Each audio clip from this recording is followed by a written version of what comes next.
السلام علیکم۔ ماشاءاللہ ہمارے الحمد عمرہ ٹورز لاتور کی جانب سے 38 عمرہ زائرین کا پہلا قافلہ مکہ مکرمہ پہنچا۔ مکہ المکرمہ میں بنائے گئے نظام الاوقات کے تحت 4 عمرے اور اکثر ساتھیوں نے 6 اور 7 عمروں کی سعادت بھی حاصل کی۔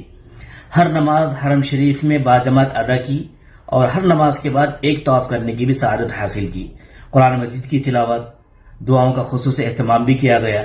مکہ المکرمہ اور طائف کی تمام مقامات مقدسہ کی تفصیلی اور تاریخی معلومات کے ساتھ میں زیارت کی۔ اللہ پاک ان ساری کوششوں کو قبول فرمائے، آمین۔ آخر 3 دسمبر ظہر کے بعد کا وقت مکہ مکرمہ کو الوداع کہنے کا ہم سب کے لیے بہت مشکل تھا۔ بوجھل قدموں اور بھیگی آنکھوں سے اللہ پاک سے قبولیت کا یقین کرتے ہوئے دعا کی کہ اللہ ہمیں بار بار یہاں حاضری کی سعادت نصیب فرما، آمین۔ یہ لگژری بس ہمارے ساتھیوں کو مکہ مکرمہ لے جانے کے لیے کھڑی ہے اور اس میں بیٹھا ڈرائیور بہت دیر سے ہمارا انتظار کر رہا ہے۔ اب اس شہر محبت جہاں ہمارے آقا صلی اللہ علیہ وسلم آرام فرما رہے ہیں، مدینہ المنورہ کی حاضری کے لیے دل بے چین تھا۔ اب تک ہم اپنے ملک سے درود شریف پڑھا کرتے تھے اور فرشتے نام لے کر آقا علیہ السلام تک کے پہنچایا کرتے تھے۔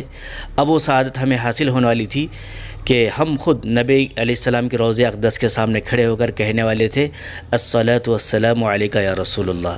اسی لذت کے لیے ہمارا یہ سفر مدینہ منورہ کے جانب جاری ہوا۔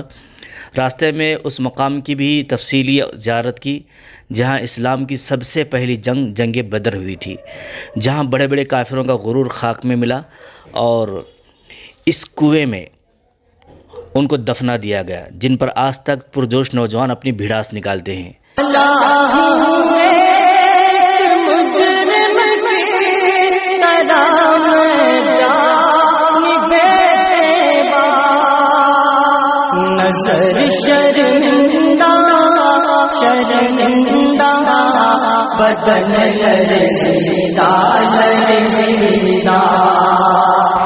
یہ سامنے بورڈ پر جنگ بدر میں شہید ہونے والے صحابہ کرام کے نام ہیں۔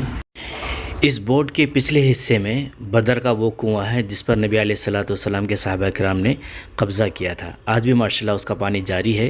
پورے بدر میں بس ایک ہی کنواں ہے جس کا پانی ہر جگہ پر سپلائی ہوتا ہے، اس کے علاوہ کہیں پر پانی کا کوئی نظم نہیں ہے۔ اسی جگہ سے ہر جگہ پانی سپلائی ہوتا ہے۔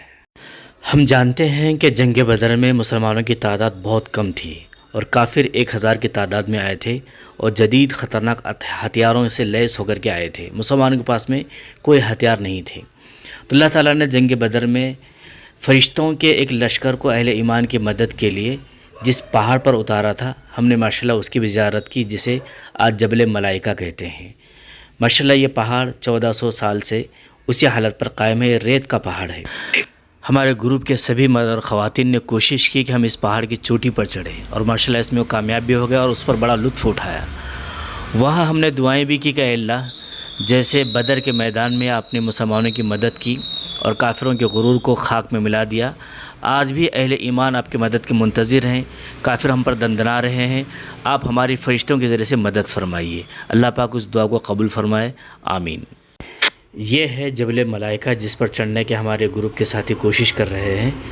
آپ جانتے ہیں کہ ریت ہواؤں کے ذریعے سے اڑ کر ادھر ادھر منتشر ہو جاتی ہے یا پانی کے ذریعے سے بہہ کر اس کا جو چڑھان ہوتا ہے وہ ختم ہو جاتا ہے، لیکن اس پہاڑ کی خاصیت ہے کہ 1400 سال کا عرصہ گزر گیا ہے، نہ ہوا سے اڑ کر اس کی ریت چلے گئی ہے، نہ پانی کے بہاؤ سے اس کا کچھ حصہ کم ہوا ہے، جس حالت میں تھا اسی حالت میں اب بھی باقی ہے۔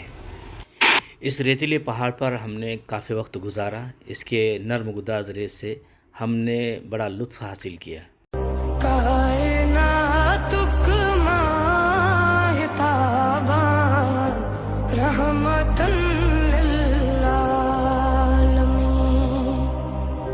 جان کو تاجان جانا رحمتن للعالمین،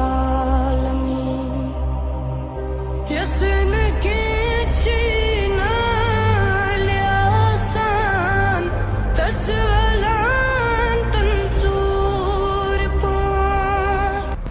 ہم رات 9 بجے مدینہ منورہ میں داخل ہو گئے اور ماشاءاللہ ہم نے عشاء کی نماز پڑھی اور پھر صبح فجر کے بعد ہم نے نبی علیہ الصلوۃ والسلام کے روضے پر حاضر ہو کر سلام عرض کرنے کی سعادت حاصل کی. میں پہلے جب مدینے گیا تھا تو تھی دل کی حالت تڑپ جانے والی، وہ دربار سچ مجھ میرے سامنے تھا، ابھی تک تصور تھا جس کا خیال. الحمد عمرہ ٹورس، بارشی روڈ، پانی ٹاکی، لاتور. ماشاءاللہ ہمارے ٹور کے ذریعے سے ہر مہینے علماء کرام کی نگرانی میں صحیح رہنمائی کے ساتھ میں عمرہ زائرین کے قافلے روانہ کیے جاتے ہیں. خواہش مند احباب رابطہ قائم کرے. جزاکم اللہ.